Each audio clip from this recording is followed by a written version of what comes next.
pays taxes have rights. And if we can work these out, because there's so many good people, and children, our kids on Greenville Road don't even have a setback or sidewalks that you all have. So parents have to, when they go to a stop on one side, there's 1 foot of setback, gutters, that you have to walk your little ones to the bus. Being rural, we don't have, and because of the topography, it can't be what we want. But I do not think these small businesses, and I'm not saying put a Taco Bell, trust me. There are other small places that you can have on the side of the road that will not change. They're not the ones causing the traffic. It's the lay of the land, that major road. Mrs. Markham.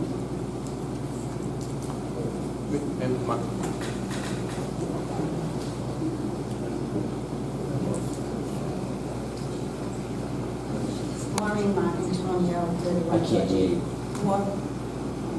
Maureen Marcantonio, 31 Georgiana Avenue. Okay.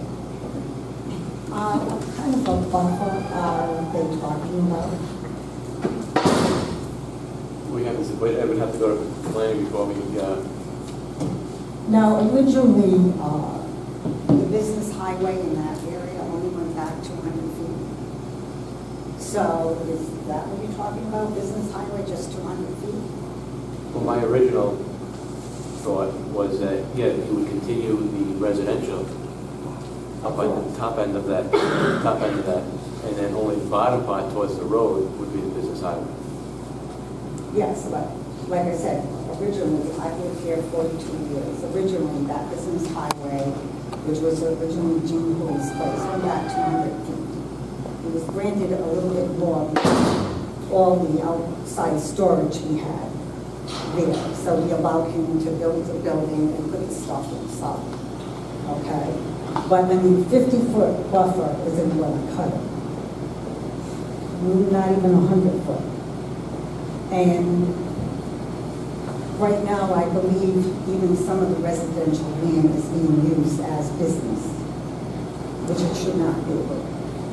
So he's not maintaining, he's not keeping his business on his business area. So how can we trust that he's going to do the same thing in the future with the rest of this land? It's very difficult to say go ahead with your business highway when you don't know what the heck's going to be there. I agree. So definitely setbacks have to be put in those plans. Well, I get It it has has called state residential, but if it doesn't, then you have to have a sufficient buffer that you just keep your business on the highway so the people can continue enjoying their property. And plus, I think he would enjoy his own house in there too. Absolutely. That's all I have. Thank you, that's good. I didn't even think of the set. Set.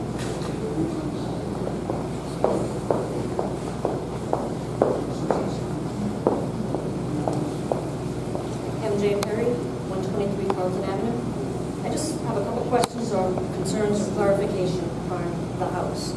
If they're going to have 150 feet of frontage on Victory Highway, why is that not the driveway? And then we wouldn't even be discussing the program. That's one question. And if your frontage, does that not address what your address is on your frontage? I'm looking for answers. Can anybody answer that? Well, the frontage would be where you ingress and egress from, that's your frontage of your home. So that's where the address would be. So his address would be then Victory Highway. Well, they're asking for, as you know, this is a two-pronged approach. They're asking for access off for CARLTON. If that's the way they drive into their home, that's probably where their address would be. But that doesn't have 150 feet. Correct. And they're asking for relief from this town council for that. They don't want to go to zoning for this, they're coming to town Right, council okay. for this. So the other option, which is a pretty long driveway, I'm not sure that Department of Transportation would refuse them a physical alteration permit. That's a cut to get in. It's a long driveway. But supposedly they're gonna cut it anyway to do construction, correct, Terry?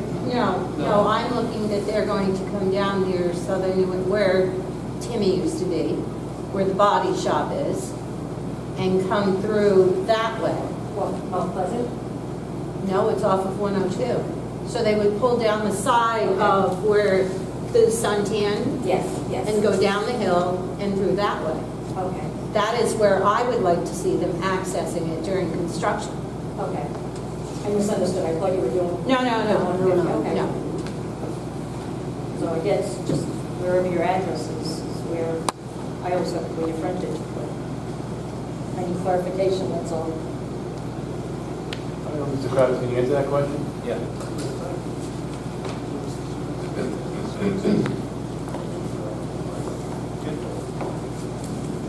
One of the findings that the planning board has to make for all lots when they're created is that the proposed subdivision lots will have adequate and permanent physical access to a public street. So it does, potentially it does. It could have access to Carlton. It doesn't say that you have to take your access through the lot that has the legal frontage. That's why you can create lots through an easement in some cases. That's what I was looking for, thank you. Go ahead.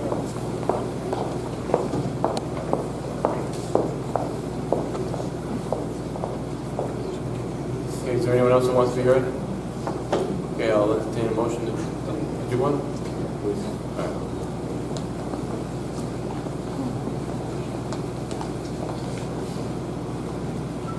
My name is Jim Zinsky. 1507 Victory Highway. So I own multiple properties in town, a couple, and I'm actually in a butter, which I got a letter, but didn't really know that much about it. So, but I think the question is, no matter what, it's a residential lot, so John can build a house, correct? And it's just a matter of changing some of the zoning. I mean, I live on 102, a couple of doors up. I just put an addition on my house. I spent probably 1.5 times what I paid for my house for an addition. I mean, it's on 102. That's a risk I took. I could wake up tomorrow and they could say we're going to make 102 2 lanes into Barville and 2 lanes out. I mean, unfortunately, that's where I live, and that's a choice I chose. But I mean, to have commercial business, I also own a business. And my business is out of town. I have a home office, and my business is located out of town because there isn't enough commercial areas for businesses. And I mean, it is a good tax base too, and it would get you more taxes in commercial than you would residential.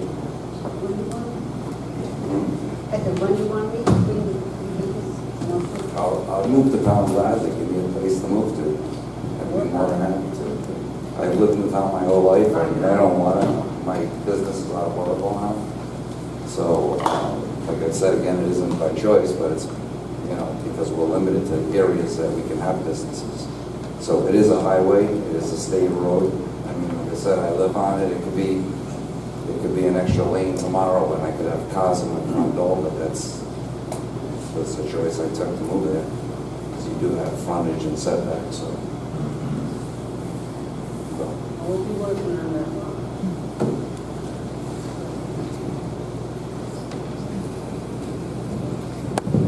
I mean, John also has 2 kids, so for people to say, I mean, obviously, he clearly would care about children in the neighborhood. Absolutely. And if anything, with his business out front, I would imagine he wouldn't take a car to work, he would probably walk. So I mean, you would have a matter of 1 car, occasionally a day, or 2 cars a day, in and out of a driveway. It's not really and as long as there were buffers to keep everybody happy. Obviously, if he's building a house, he has the most at stake to the commercial business that's behind it, because he's investing his money into somewhere to live. And they'll be putting commercial businesses possibly in front. So. Thank you. Okay, come on, this is going to be the last one. Come on up, and then we're going to continue the meeting, public hearing.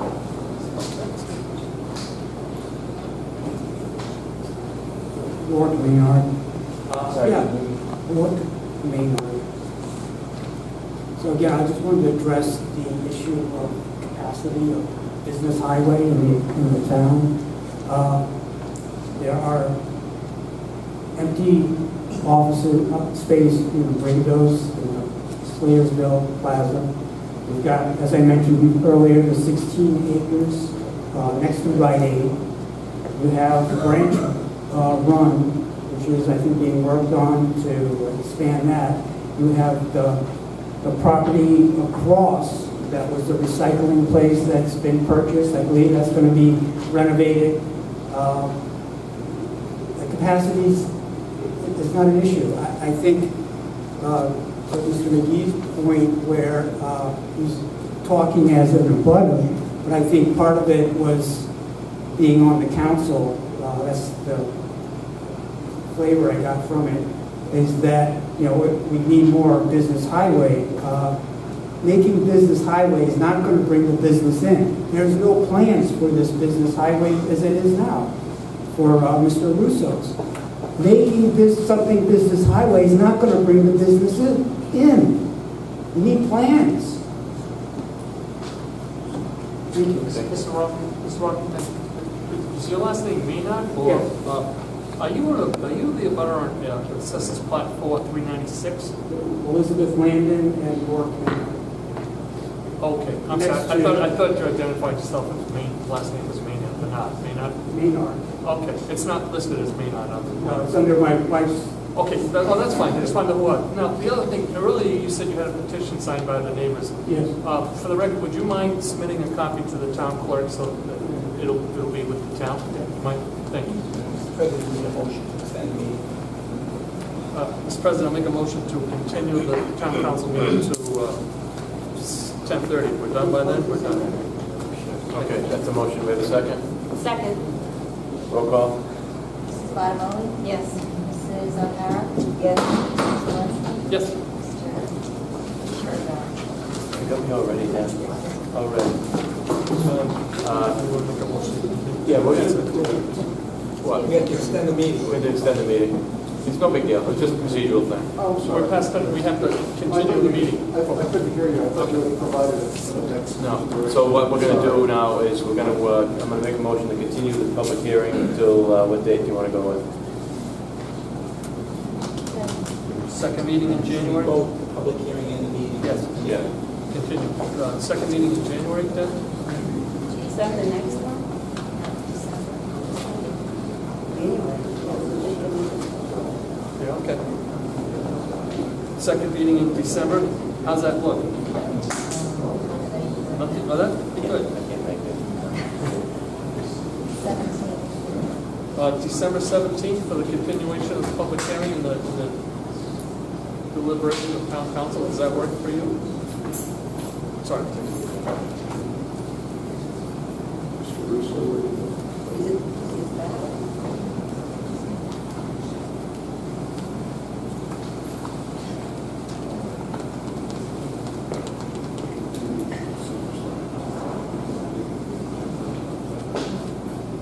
will be the one after the 17th. The one after the 17th. So, in January.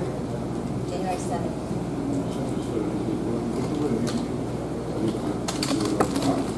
I asked that earlier, but Mr. Nyberg could do it for you. So, we, What was the date? The one after that, right?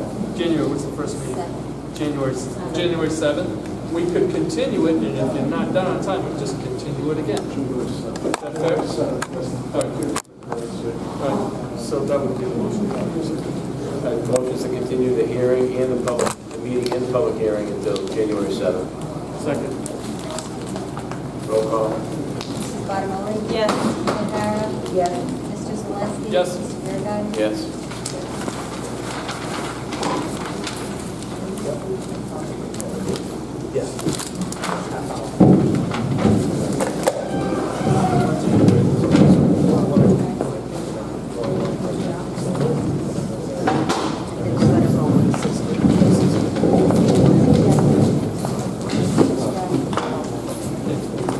We're closing.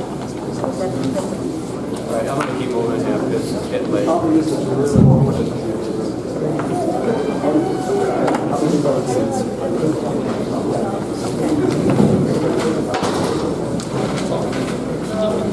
right, we're gonna move back up to, Mr. McGee, you wanna come back? We're gonna move back up to number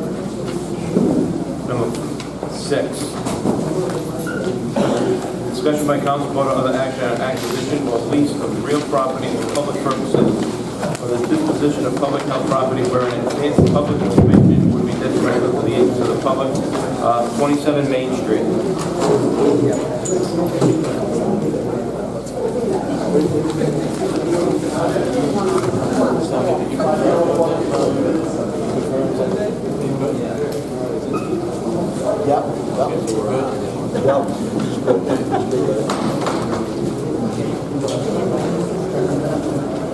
Okay, so what would be the motion here then?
Okay, so I'll make the motion.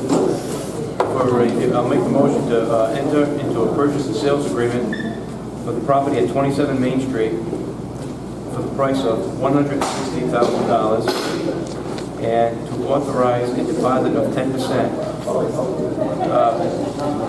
Of course, it's based on that the 27 Main Street is free and clear of all liens or income.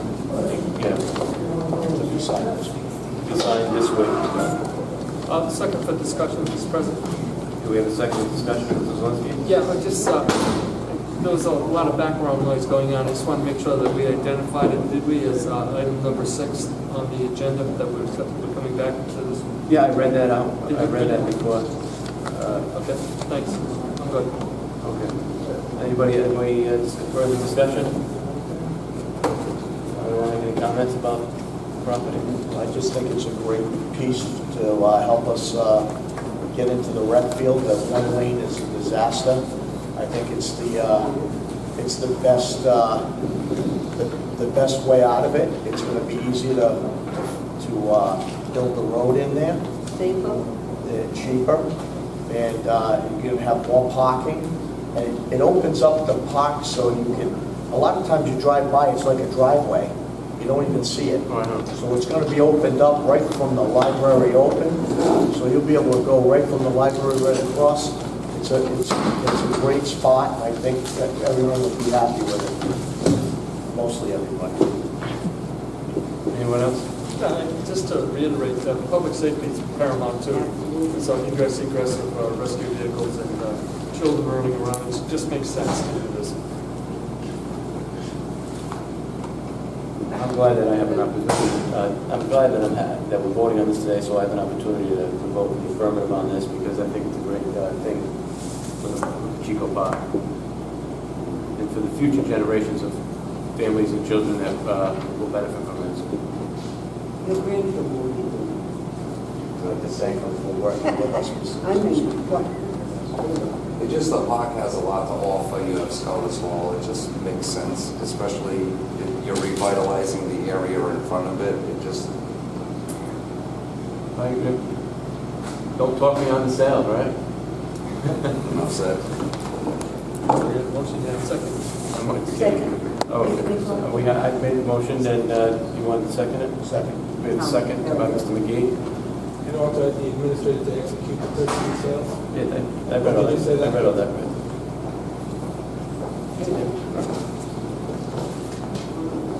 Authorize the purchase and sales up to for a 10% deposit, pending, of course, based on the fact that it was free and clear, that it was free and clear.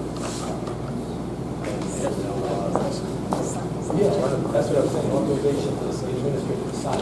Okay, and also to authorize the administrator to sign said purchase and sales this week.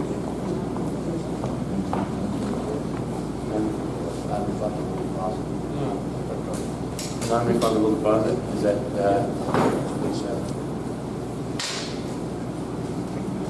As long as it's free and clear. as long as it's free and clear. Lots to show seriousness. That's serious. It's just been 3 years, so the thing is, I have opportunities, and I've had people approach me, and I have people who want to sign papers, and honestly, at the end of the day, as much as I would like to do something else, I just, me personally, it seems to be more beneficial for the town, so. I think. And it, like I said, it's been 3 years I've been dealing with this, and it's actually caused my family a hardship, because now it's costing me money to sit on something that I don't know, should have probably happened a long time Okay, ago. we're gonna,